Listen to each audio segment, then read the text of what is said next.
साफ लहजे में हम कह देना चाहते हैं कि तुमसे न पहले भीम आर्मी डरता था और न डरता है और न डरेगा। और जब भी सामना तुम्हें न तुम्हारे बाप दादा कभी भीम आर्मी का सामना कर पाया है और न तू कर पाएगा और न तेरे आने वाला नस्ल कर पाएगा।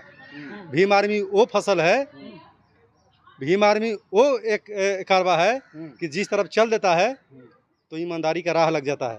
नई लेवल जो पार्टी है जिसके कहने के लिए होगा, लेकिन आज जो भीम आर्मी आज़ाद समाज पार्टी है, हर व्यक्ति का, भारत का हर व्यक्ति का नस नस में विराज रहा है। हर व्यक्ति का घर घर में जय भीम का जो नारा है, अम्बेडकरवाद का जो नारा है, और जो भीम आर्मी का जो क्रेज है, हर व्यक्ति जानता है, चाहे वो स्वर्ण हो और चाहे बैकवर्ड हो। कुछ लोग डर से जानता है और कुछ लोग गर्व से जानता है, लेकिन भीम आर्मी को जानता है। हमारे जो समाज का जो वोटर हैं वो चाहते हैं कि भाई चंद्रशेखर और बहन कुमारी मायावती एक जगह आ जाएं, लेकिन बहन कुमारी मायावती जी अगर इस बात को अगर एक्सेप्ट नहीं करती हैं तो भीम आर्मी आज़ाद समाज पार्टी अकेले भी चुनाव उत्तर प्रदेश में लड़ेगी और मुख्यमंत्री बन के देखेगी। प्रदेश की भी जनता त्राही त्राही मचा हुआ है ये मनुवादियों के सरकार से, समझ गए ना, ये बंडा सियार से हड़का हुआ है जनता, और त्राही त्राही मचा हुआ मजदूर और किसान। और जो मजदूर किसान से ही देश का जो रीढ़ है वो मजदूर किसान है, और जब मजदूर किसान का ही रीढ़ तोड़ने का काम करती है बीजेपी। और इस बार मजदूर किसान अपने रीढ़ की तरफ ध्यान दे रखा है कि हम अपने रीढ़ और कमर को टूटने नहीं देंगे, और वो बचाने वाला अगर कोई पार्टी है तो भीम आर्मी आज़ाद समाज पार्टी है। यात्रा को कैसे देख रहे हैं आप? क्या कमाल होगा इस बार? चंद्रशेखर कमाल करेंगे उत्तर प्रदेश में? पूरा कमाले होगा। उत्तर प्रदेश में कमाले हो रहा है या कमाले होगा। सत्ता परिवर्तन इस बार होकर रहेगा। 4 जून को जो यात्रा शुरू करेंगे चंद्रशेखर, या धमकी मिल रही है? देखिए 4 जून को जो यात्रा शुरू होगा वो होगा, एक बार कमिटमेंट कर लिए भाई चंद्रशेखर कि यात्रा होगा तो होगा। इसके लिए भीम आर्मी किसी भी स्थिति में एक कदम भी पीछे नहीं हटने वाला। और जो धमकी देने वाले हैं, जो धमकी देने वाला जो मनुवादी है, उससे साफ साफ लहजे में हम कह देना चाहते हैं कि तुमसे न पहले भीम आर्मी डरता था और न डरता है और न डरेगा। और जब भी सामना तुम्हें न तुम्हारे बाप दादा कभी भीम आर्मी का सामना कर पाया है और न तू कर पाएगा और न तेरे आने वाला नस्ल कर पाएगा। भीम आर्मी वो फसल है, भीम आर्मी वो एक कारवा है कि जिस तरफ चल देता है तो ईमानदारी का राह लग जाता है। ईमानदारी का राह लग जाता है, और उस राह पे चलने के लिए मनुवादी का एक पल को भी हम इजाज़त नहीं देते। मनुवादी जो सोच का है, जो मनमानी प्रकृति का है, उसको अम्बेडकरवाद का राह पर आने के लिए एक कदम भी खड़ा होने के लिए हम इजाज़त को नहीं देते। जैसे भी हमारे यात्रा में अगर वो प्रयास करेगा कि हम इस यात्रा को भंग करें तो उसका जीवन को नर्क बना दिया जाएगा।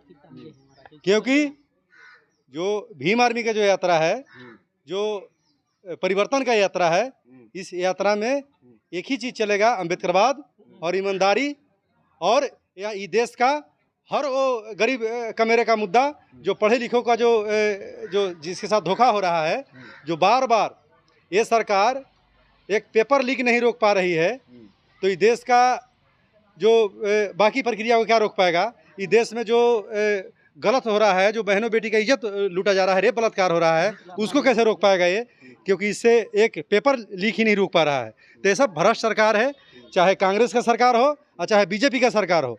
ये केवल आती है किसानों और मजदूरों पर शोषण अत्याचार करने के लिए, लेकिन ये भीम आर्मी किसान और मजदूर के साथ खड़ा है। चंद्रशेखर आज मुख्यमंत्री बनेंगे इस बार, क्या लगता है? बिल्कुल, इस बार भाई चंद्रशेखर मुख्यमंत्री उत्तर प्रदेश का बनेंगे। मुंह से नहीं, वोट से, वहाँ का जनता के समर्थन से। ये देश का जब तक संविधान है ना, ये संविधान को हर घर में लोग पढ़ रहे हैं, और जो पढ़ेगा वो आगे बढ़ेगा और मनुवादियों से आगे लड़ेगा। नई लेवल पार्टी है चंद्रशेखर, उत्तर प्रदेश में मजबूत पार्टी है, कैसे टक्कर देंगे? आपको बता रहे हैं ना कि नई लेवल जो पार्टी है जिसके कहने के लिए होगा, लेकिन आज जो भीम आर्मी आज़ाद समाज पार्टी है, हर व्यक्ति का, भारत का हर व्यक्ति का नस नस में विराज रहा है। हर व्यक्ति का घर घर में जय भीम का जो नारा है, अम्बेडकरवाद का जो नारा है, और जो भीम आर्मी का जो क्रेज है, हर व्यक्ति जानता है, चाहे वो स्वर्ण हो और चाहे बैकवर्ड हो। कुछ लोग डर से जानता है और कुछ लोग गर्व से जानता है, लेकिन भीम आर्मी को जानता है। क्या लगता है 27 चुनाव से पहले अगर चंद्रशेखर आजादी बहन जी साथ में आते हैं तो क्या लगता है फायदा मिलेगा? बिल्कुल फायदा मिलेगा। बिल्कुल 100% फायदा मिलेगा। कैसे? क्योंकि देखिए हमारे जो समाज का जो वोटर हैं हम्म, वो चाहते हैं कि भाई चंद्रशेखर और बहन कुमारी मायावती एक जगह आ जाएं। लेकिन बहन कुमारी मायावती जी अगर इस बात को अगर एक्सेप्ट नहीं करती हैं तो भीम आर्मी आजाद समाज पार्टी अकेले भी चुनाव उत्तर प्रदेश में लड़ेगी और मुख्यमंत्री बन के दिखाएगी। तमिलनाडु की तरह चमत्कार करेंगे विजय थालापति की तरह चंद्रशेखर देखिए आजाद? तमिलनाडु में चमत्कार नहीं हुआ है, आपको बता रहे हैं वहाँ के जनता मिलकर वहाँ के बदलाव किया है। उसी तरह उत्तर प्रदेश की भी जनता त्राही त्राही मचा हुआ है ये मनुवादियों के सरकार से, समझ गए ना, ये बंडा सियार से ये हड़का हुआ है जनता और त्राही त्राही मचा हुआ मजदूर और किसान। और जो मजदूर किसान से ही देश का जो रीढ़ है वो मजदूर किसान है। और जब मजदूर किसान का ही रीढ़ तोड़ने का काम करती है बीजेपी, और इस बार मजदूर किसान अपने रीढ़ की तरफ ध्यान दे रखा है कि हम अपने रीढ़ और कमर को टूटने नहीं देंगे। और वो बचाने वाला अगर कोई पार्टी है तो भीम आर्मी आजाद समाज पार्टी है, जो भाई चंद्रशेखर हर वो मजदूर और कमेरे का दुख सुख में जाकर अपना दुख सुख बांटने का काम करते हैं और इस बार मुख्यमंत्री बनेंगे और सभी मजदूर किसान को दुख को हरेंगे।